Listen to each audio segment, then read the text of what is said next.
You're listening to an archived Cabral Concept podcast. After listening to this show, check out the most up-to-date podcasts available at stephencabral.com/podcasts or search directly on iTunes. And now, welcome to the Cabral Concept, where board-certified naturopath and integrative health practitioner Dr. Stephen Cabral shares how he was diagnosed at the age of 17 with a life-altering illness and given no hope for recovery. It was only after studying and traveling all over the world did he discover how to combine ancient Ayurvedic healing practices with state-of-the-art naturopathic and functional medicine to fully rebalance the body and re-energize it with life. It's time to discover how to get well, lose weight, and finally feel alive again. And now, here's your host, Dr. Stephen Cabral. Thanks for joining me here today on this Training Thursday show, where I want to talk about how to use exercise and detox or detoxification to improve your weight gain or body transformation and overall liver health. Now, why liver? Why does that matter? Why should you even care?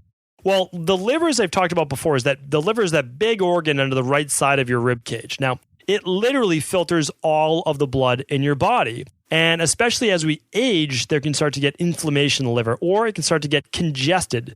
It can start to get what they call bile sludge. And these are actual real world science-based terms, believe it or not, sludge. You can look that up on PubMed. But what happens is this. Our body then becomes more susceptible to toxicity, more susceptible to inflammation, more susceptible to immune aggravation, autoimmune-based issues. Well, why bring this up today? Because a new study, I love bringing you the new research. This is published in the Journal of Pediatrics, okay? Journal of Pediatrics, literally published April 4th, 2018. How relevant is that? Within this week, from Columbia University Medical Center, and other studies, other research from this as well, done right here in Massachusetts, where I'm from, by Project Viva or Viva, V-I-V-A. So what it shows is this, is that of course, we know that children are becoming overweight at an alarming rate, with approximately 1/3 being overweight and about 25% being considered obese, which honestly is a crime because it's not their fault. Like, they're not buying the foods. They're not being marketed to from the media. But here's what we're finding. Beyond that, children who are overweight, about 23% in the study, and again, this is through Project Viva as well, were shown to have elevated ALT levels. What does that mean? Why does that matter? Well, ALT and AST are liver enzyme markers. And when your liver is inflamed, when it's being overworked, when it's overtaxed, when it's not working properly, that means it's not properly then processing cholesterol, processing toxins, and cleaning your blood. So again, more things, additional, not great things are going to happen to your body. And I don't want to name them because I don't want to put the nocebo effect into your head. But here's the deal. We know that we need that liver to filter all of the blood in your body every 6 minutes. So you have to check that. And on episode 767, stephencabral.com/767, I gave you that episode, what to ask for and why when running your annual blood work. So please just make sure your PCP is running all of those numbers. But even for children, meaning that if you have children, you should be running those numbers, because what we're finding are greatly exaggerated, anywhere from 23% to 35% of children who are a little overweight. And we look at that in terms of waist. So the larger their waist, the more chance of the fatty liver. Okay, well, what's fatty liver? Fatty liver, we refer to as a few different things. So in this case, we're referring to it as non-alcoholic fatty liver disease. Now, if you can imagine that how an 8-year-old or 10-year-old or 12-year-old or any young child can already have fatty liver is almost beyond comprehension. It really is. Like, these are new diseases, right? These are true lifestyle and environmental-based diseases. They didn't exist. So it's kind of like we had to come up with a type 2 diabetes, adult onset diabetes. Why? Because of the sugar, because of the fructose. And that's what we're talking about here today. So usually the way that someone would get fatty liver previously would be drinking too much alcohol. And the alcohol would have to be processed by the liver. It would cause inflammation, it would cause scarring, and it would increase your chances of liver-based disease or even liver cancer. Well, now children, and we're looking at as young as 8 years old in these studies, have the same effects as like a 40, 50, 60 plus year old who's been drinking alcohol. Well, how is this happening, and how is it happening to all of us? Well, it's the increase in processed foods. Well, what are these processed foods? They're anything really that comes in a bog, I just combine them, a box or a bag. We'll call it a bog. And so what happens there is that the liver then has to process all of this fructose. Well, what is fructose? fructose, one way to think of it is this, like high fructose corn syrup. It's 50% fructose, 50% glucose. Well, why does that matter? Well, glucose, meaning just like regular sugar. Sugar can be metabolized by basically all the cells in the body and right away without necessarily going to the liver. But fructose has to be brought to the liver for processing. Basically, it can't get transported. Glucose has its own transport mechanism, but fructose does not. So your liver provides the transport mechanism. But what happens is if the average adult is getting more than, let's say, 10 to 25 grams maximum per day of fructose, that it's on overload. So the liver is having to do too much work. There is an inflammatory-based response. They call it a hepatotoxic response from your liver.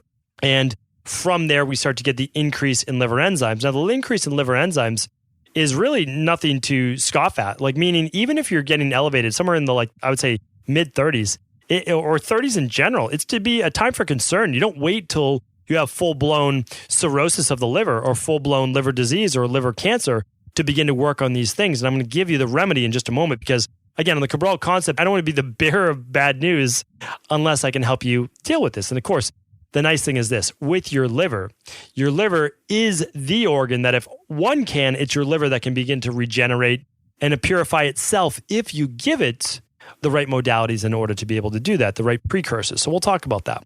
But I want to just go back to this one more moment because fructose, and I'm going to give you some examples of fructose, but fructose acts pretty much the same exact way that ethanol or alcohol works. And that's because it increases insulin resistance, it leads to metabolic syndrome, it creates a liver detoxification-based effect, it creates opioids in the brain, opioid-like effects in the brain, it creates the same type of addictive-based behaviors. And it's really, when you look at a product that's processed, whether it's chips or even they add sugar to French fries when you're at like a McDonald's or something like that, if you're eating crackers or if you're eating pretzels or anything processed like that, okay, it's going to be higher in fructose for the most part. So now fruit can be higher in fructose if it's one of the more exotic fruits, of course, but you have to remember you're eating that with fiber, it's being a little slower released, and you're not eating like 10 pounds of fruit per day, okay? And if you're eating a lot of the fruits that I recommend, the majority are lower glycemic and they're very low in fructose, okay? I'm recommending the berries and the cherries and all of these nice low glycemic fruits. That's what I'm recommending. Now, can you do the other fruit as well? Can you do like mango? And yes, you can do those. You're just not going to go overboard with them, especially if you're someone who's more of an endomorphic body type or kapha body type where you put on weight easily. If you're more of an ectomorph, well, there's less to be concerned about unless you start to see those liver enzymes slide in that way. But of course, I'm not recommending processed food to anyone, processed grains to anyone. That's never been my MO, and certainly it's not going to start now. So that's what we need to look at. We also need to look at belly fat in general. So we talk about body transformation, and I can't remember ever a time saying that, hey, I need you to transform your body because I need you to look better. No, that's not it at all. But I can tell you that to a certain degree, because people go overboard, I was at one point a person that took it overboard. But what we're looking to do is this. We're looking to get our body in great shape. Why do we want to get our body in great shape? Not so that we can necessarily show it off on the beach, although there's nothing wrong with that. If you want to do that, that's totally fine. But because it is your vessel that you are carrying through life. It carries you through life. It transports you. If you're in great shape, I'm not talking about emaciated, but I'm saying if you're in great shape, and again, that doesn't mean ripped six-pack abs either, but if you have a flat stomach, you might not be able to see your abs, but if you have a flat stomach, you're going to be, in most cases, better health. Now, again, there's a lot of other factors that go into this. Of course, I understand that. But if you have a better waist-hip ratio, if you have less belly fat, you're automatically less susceptible if you have a better waist-hip ratio of type 2 diabetes, certain types of cancer, gallstones, gallbladder disease, all of these other metabolic-based syndrome. So it's something to keep in mind. Again, I've done shows on BMI, why it is important for the general population, maybe not for certain bodybuilders, but sure, it's important for the general population at large. And I think that's why it's very, very important to take into consideration that your markers should be balanced. Your body fat for men should be between 14 and 18, and for women between 18 and 22%. I've done many podcasts on this before, so go back please at stephencabral.com/podcasts and type in whatever keyword you want, such as BMI. If you type that in all caps, it'll bring you up to shows that I've spoken about BMI on. And if you want to look at body fat, well, just type in body fat and you'll find out the shows I've done a talk on body fat as well. I give you recommendations to body fat calipers, and I give you BMI graphs, all those great things completely just right there for you, free information, open source. So that's my goal, is to give you the information and then say, okay, let's balance the body with blood work. Let's balance the body with the big 5 lab tests, which is the organic acids test, the thyroid adrenal hormone, the omega-3, the hair tissue mineral analysis, and the food sensitivity test. Let's make sure you're balanced there. If you are, great. Then we can look at things like genetic testing, telomere testing, and all sorts of fun tests as well. You can do a stool test if you want. All these different tests, okay? Yes, fun test, stool test. And then, of course, we want to optimize our body. Now, do you need to do all of this in a month? No, absolutely not. It's a journey. We're all on a journey. But as you get your body healthier, well, you're going to naturally come into shape, right? I always tell people my goal is to get you in shape first. I'm not talking about, again, ripped cover of magazine. Get you in shape, okay? Within 10 to 15 pounds of your goal weight. All right. Any health issues remaining? Because if so, we need to work on those. Okay. And then after that, we can work on the anti-aging because, again, you don't really need to worry about anti-aging if you have an autoimmune-based issue, or if you have gut-based issues, or if you have skin, any of these things. Work on that first, because automatically, if you get rid of those things and you become healthier, you're most likely going to live longer. Living longer is not necessarily a mystery. It's balancing your weight, your health, and then looking at your genetics as well, which is obviously extremely important. Genetics do matter, but they don't matter too much unless you balance everything else. I don't want people worrying about their COMT, MTHFR, SOD, and all these other ones. Yes, they matter, but really do the foundational work first. Because for the most part, if you're doing the foundational work, these other things don't matter as much. They do. I'm not saying that, but they never supersede lifestyle and environment, right? So you have to do the foundational work first, and then you can start to work on the other things and tweak the other things. And I found that in my practice, we don't have to get too crazy and too wild with genetics, because a lot of the work that we've done already has the methylated B vitamins. It already is giving you the quarterly detox every 12 weeks or so. We're doing things how they've done them for thousands of years. We're following the fundamental human principles of health that I talk about in the rain barrel effect, that I've talked about in what's today's show notes, because I'll link everything up today. So it's StephenCabral.com/797. I will link up everything today. I'll link up the research study. I will link up the different food sensitivity tests. I'll just put all the links in there. So just go to StephenCabral.com/797. All right. So let's talk about this, though. We already know that if children are at age 8 years old are susceptible, trust me, 20s, 30s, 40s, 50s, all the way up till 90s and 100s, you're even more susceptible. If we already see it in children, they're not even drinking alcohol and their liver's becoming overwhelmed. Well, as adults, we really need to step up our game. And why? Well, as I reiterated before, the liver is the organ. It is the organ. We talk about this in Ayurveda. We talk about this in functional medicine. We talk about this in traditional Chinese medicine, that in Ayurvedic, it produces heat. Same in Chinese medicine. They call it heat. Inflammation, right? So they didn't use the word inflammation that I know of, back in the day. But in Ayurvedic medicine, it was the pitta, and pitta was characterized by heat. In Chinese medicine, same exact thing, heat. So heat is the inflammation. If you get stung by a bee, inflammation. If you get punched in the arm, it gets hot, inflammation. If you tear a muscle, inflammation, it gets hot. I've had these things happen, and you feel the heat, you feel the swelling. Well, that right there is the inflammation. That's what we're talking about right now. Where your liver is basically, it's modulating, it's cleaning things up, it's also balancing your hormones. A lot of women don't know, especially, that the body's essentially cleaning out those estrogen metabolites.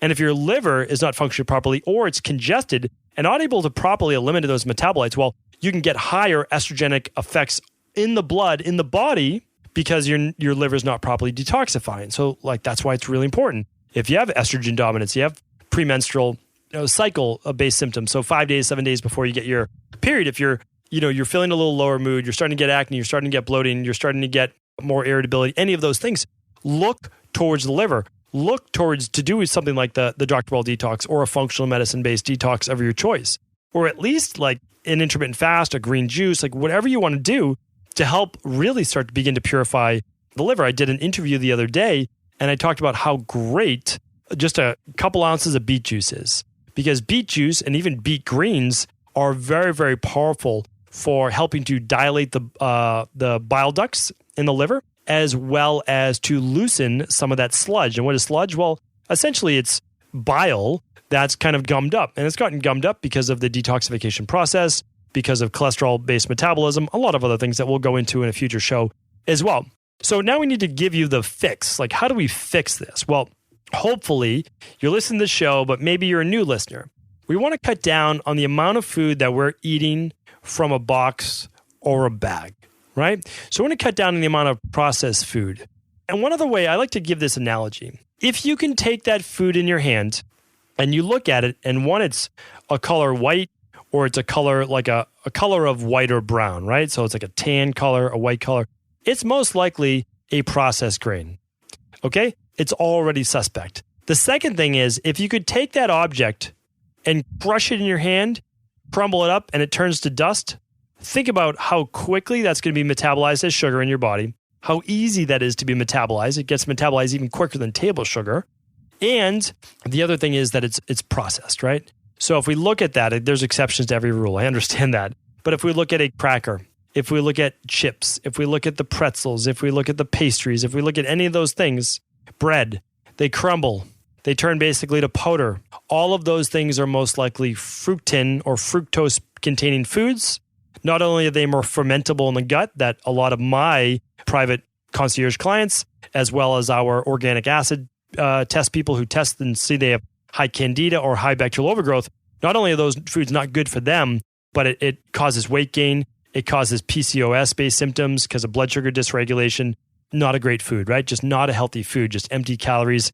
And it's going to leave some other symptoms, which are the liver-based toxicity. Again, don't wait till it's too late. Begin to eliminate these things from your diet. Sure, you might have your own favorite treat. I don't have a problem with that. Once a week, enjoy that favorite treat. Maybe you're a huge fan of Milano cookies. I don't know why that came to my head. I haven't had a Milano cookie in quite some time. Maybe it's subconscious that I need a Milano cookie. Okay, but let's say you're a big fan of Milano cookies. You take one of those in your hand, you're going to crush it up. It's going to turn to powder. I don't think Milano cookies, and again, no offense to Milano cookies, because at least I remember back from my childhood, they were delicious. So here's the deal, though. I don't think they're claiming to be a health food company, right? They're claiming to be a cookie company. And so those are obviously not health foods, nor do we ever claim them to be, but they are going to cause inflammation when you put them into your body. So let's keep them as a once-a-week treat if you're a Milano cookie fan. Okay, but this goes for anything, breads and pastas and all of these things is going to raise those levels. Now, if you're someone who's more of an ectomorphic body type, very small calves, okay, smaller joints, longer, thinner face, like all of these different Vata-based characteristics or ectomorph-based characteristics, you can eat more carbs. You can eat more starches, but I still recommend you don't go overboard on processed food. I think whole, like more pure things like oatmeal and buckwheat and rice could be great for that Vata body type, and I see them work great in my practice. Now, some people can't do grains. Understandable. We eliminate grains for everyone for the first 21 days. So what are we doing then? Instead, we're doing yams, sweet potatoes, yucca, parsnips. We're doing like all the root vegetables that are great starches, and those can add up to some very good carbohydrates for that body type. So that's what we do. And of course, whenever we want to help someone clean their liver, we need to give the liver simply what it needs. And a lot of people don't know this, but your liver has been scientifically shown now of how it works for detoxification. So for phase one, especially when you're losing body fat or your body's cleaning the plastics and the estrogen and the hormones and the pesticides from the environment or on your food or the chlorine, any of those things, the way that it's doing it is through your B vitamins, especially folate, B6, B12.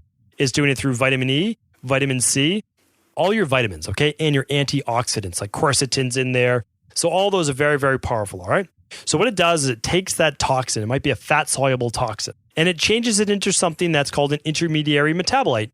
Now, very, very quickly, because if not, it actually causes more harm and inflammation to the body. Very quickly, your body needs these things called phase 2 detoxins. And those would be your sulfur-based amino acids. And those specifically would come from things like cruciferous vegetables. Let's just give one of the main ones. It would be from sulforaphane in broccoli or cauliflower or Brussels or one of your other great cruciferous-based vegetables. So your body will use those things like cysteines or N-acetylcysteine. It will use selenium. It will use glutathione. It will use glutamine. It will use all of these different products to basically ramp up a very powerful antioxidant called glutathione. And glutathione will then take these fat-soluble toxins or intermediary metabolites and turn it into a very harmless water-soluble toxin that will then be moved from your bile to your stool. So you have a bowel movement. That's why it's so important that you're having at least 1 bowel movement to 2 bowel movements per day, that you're drinking plenty of water to be able to urinate out these toxins as well, that you're exercising, which we're going to talk about at the end, to sweat out these toxins, and then also to huff them out through the lungs as well. So, I mean, that's what you need to do is basically you need the vitamins, which if you're taking the daily nutritional support or you're taking the daily activated multi or whatever your favorite brand is besides Equilibrium Nutrition, great, you're getting those. Okay, I love that. But what a lot of people are missing are the phase 2 detox because they're not getting those on a daily basis. So here's the deal. We want everybody to eat healthier. We recommend doing something like the daily fruit and vegetable blend on a daily basis because that has the broccoli sprouts and those types of things. But in general, choose your favorite functional medicine detox every quarter, every season. It's what they've been doing in Eastern-based practices in natural medicine for thousands of years, is they would do a seasonal detox. Panchakarma, one of those. But that's what I recommend, just easier to choose, again, your functional medicine detox. Ours is the Dr. Cabral Detox. I will link it up. You choose what works best for you. Why? Well, they contain the phase 2 detoxification nutrients. It's in the FM Detox product. And then, of course, in the daily nutritional support shake, ongoing daily basis at a smaller amount. So that's what we want for people, just to make sure that you're literally cleaning out your liver. Because a functional medicine detox, nobody wants to call it that, but it's a liver detox, okay? I've always said that. It is a liver detox. But if I were to try to say, hey, you should do a liver detox, people are like, what are you talking about? Like, well, what do you want to do to my liver? It sounds intimidating. It sounds overwhelming. So it's just, we call it a detox. That's it. Functional medicine detox. And that's why it's not a cleanse. It's not a juice cleanse. And again, love those. Nothing wrong with them at all. But a detox contains the vitamins and minerals you need, and then the sulforaphane or the glutathione that you need as well to make sure that you're ramped up to a larger degree, and then it includes intermittent fasting, those types of things. So again, that's one more way to basically clean out the liver. So if you're talking about, well, why are some people not able to lose weight when they go on a lower calorie diet and they're exercising? Bottom line is this: the body's toxic. If your body's toxic, it's inflamed. If your body's inflamed, it holds water. The purest sign of this is this: when you get a bee sting or when you get punched in the arm or anything's happened, it swells. You can see the swelling. That's inflammation. Now think of you just eating poor foods on a daily basis, or your liver's not working well. What happens? Well, you're inflamed, but on a systemic level. That means essentially all of the tissues of the body, they're inflamed. You have inflammation in your body, right? Well, what happens? Well, you can get the brain fog and get all of those things, but your body looks puffy. It looks softer. That's why we call it toxic water weight. So when people do something like our Dr. Cabral Detox or a functional medicine detox, what's happening? Well, what's happening is this: they're lowering inflammation levels because they're balancing healthy levels of inflammation by reestablishing normal blood sugar, reestablishing normal hormones. Their body also gets a time for what's something called autophagy or autophagy. And that allows your body to go in, your immune cells, and actually scavenge dead necrotic tissue or pathogenic cells. It gives your body time to clean house. That's the whole point. And then when you combine that with ongoing 12-hour to maybe 14-hour overnight fasting, well, now you are learning how to truly revamp and repair your body. And again, the same goes for children. Children don't need to be eating from 7 o'clock at night to 7 in the morning. Like, that's a 12-hour fast all humans should pretty much be doing. And again, check out my podcast on that as well, because that's a podcast 99.9% of the population can follow, just a few people who can't. So that's the big part of the detoxification. That's also why some people who are overweight, they're really over toxic. And so once you help them become less toxic, well, their body loses weight naturally. And when people do our detox, we just had someone post at cabralsupportgroup.com inside the support group. We never ask for success stories. People just post them, which I love to read. They lost like 10 pounds in a week. And the way that you can do that, again, not everybody's going to do that, but the way you do that is, yes, you drop a lot of toxic water weight. But here's the deal. It wasn't healthy. It's never coming back. Like, people think like, oh, it's just water weight. Well, it's inflammation, toxic water weight. And as long as you don't become toxic again, that water weight stays away because it's not healthy water weight, meaning you're not dehydrating your body. A permanent low-carb diet can dehydrate your body, yes, in the high protein as well. So it can do that. But this is not any of that. This is about dropping inflammation. It's about balancing blood sugar and hormones, which can then permanently make your body look leaner. That's one of the big parts of this. And then exercise. Why do we need exercise? Well, exercise helps with detoxification, but not a lot of people looked at it from this standpoint as well. When you're exercising, the blood pumps faster through the liver. Your liver then, as long as it has all the nutrients it needs, can detoxify the body at such a greater rate. But it's also why sometimes people feel terrible when exercising or after exercising, because they're literally trying to clean the blood at a much faster rate. So it just happened too fast, which is why I want people to start with walking, then move on to a little bit of cardio, such as like an upright bike, and then move on to, and again, I have a whole podcast on, it's called How to Ramp Up Your Exercise. Check out that podcast. And that allows you then to get to the resistance training and then eventually the intervals. And so like I just walk you up the ladder so that you get your body healthier. And the exercise, it moves to your lymphatic, right? It moves to your lymphatic fluid. And the lymphatic fluid is holding all this fat and all this sludge as well. But you can also get that lymphatic tissue moving by jumping up and down or even on a rebounder. You can do dry brushing, you get massage, you can do an infrared sauna because heat is one of those things that moves that lymph as well. All amazing things, but it comes down to this. When you allow the body to heal on its terms, meaning that if you give the liver back its ability to filter the blood, it can start to do things on its own. How can we help it along? How can we help it along for kids and adults? Start to remove as much of the processed food as possible, all right? All the things that you can crush and crumble and that are white and brown in your diet, basically, right? Stick to the brightly colored fruits and vegetables. And if you're worried about the weight gain, if you're worried about the fructose, you stick to berries, your blackberries, your blueberries, your cherries, your raspberries. Kiwis are low glycemic.